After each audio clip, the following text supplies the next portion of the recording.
Tracy Walder is with us now, former staff operations officer for the CIA, former special agent for the FBI.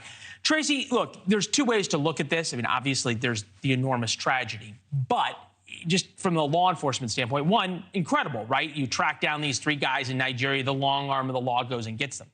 The flip side is that the Nigerians have been doing this for 20 years. There were the Nigerian kings who had to get money out. There were the honey traps. Now there are the sextortion scams, on and on and on.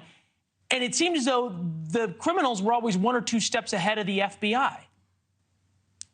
Well, thank you for having me, Leland. You know, you're absolutely right. And that was actually something I was thinking about. Look, as a mother myself, this is a parent's worst nightmare, clearly. But as a law enforcement officer, I do think you're right in that they do seem to be one or two steps ahead. To your point earlier, they've been doing this for decades. And in 2017-18, they actually arrested one of the heads of sort of those king Nigerian royalty scams. And that has since decreased. But to what you said before, now they've changed and evolved in terms of the crimes that they are committing. And just last year, in 2022, 3,000 American kids were the victim of Nigerian sextortion cases. And most of those were boys, not girls. And it's very disturbing.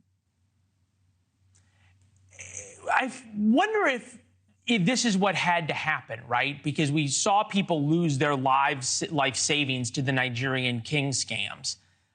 Now you have a young man who killed himself. Is this what has to happen for American law enforcement to go, okay, we're going to now actually take these crimes seriously rather than say, look, we're effectively busy?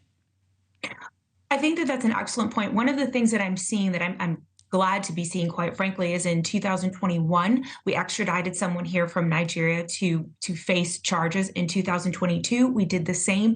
And now we're doing that again in 2023. And I do think that that is something that we need to keep doing, because the reality is these men are facing 15 years to life for these charges. I personally feel they should go away for life, but that's what they're facing here. And I am wondering if the consequences and the Nigerian government showing that they are serious and will go through with these extraditions. We've had a treaty with them for over 100 years. We'll go through with these extraditions. Tracy, I hate to interrupt you, but I only got about 30 seconds left.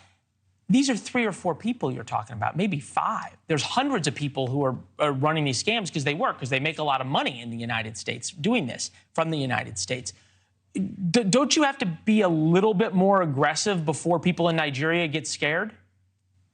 I do think you have to be more aggressive, but the bottom line is that comes down to intelligence collection, right? People on the ground, FBI agents on the ground, CIA, quite frankly, on the ground, gathering intelligence to know who these individuals are. And I do think we need to be harvesting better assets in Nigeria, quite frankly, to get ahead of some of these scams, because you're right, this is just the tip of the iceberg. There's hundreds, if not thousands more. Yeah, Tracy, it's a great point. And obviously, the results in this situation are just horrific. Thanks for watching. Go to newsnationnow.com to find NewsNation on your television provider. And don't forget to subscribe. Click the red button to get more of NewsNation's fact-driven, unbiased coverage.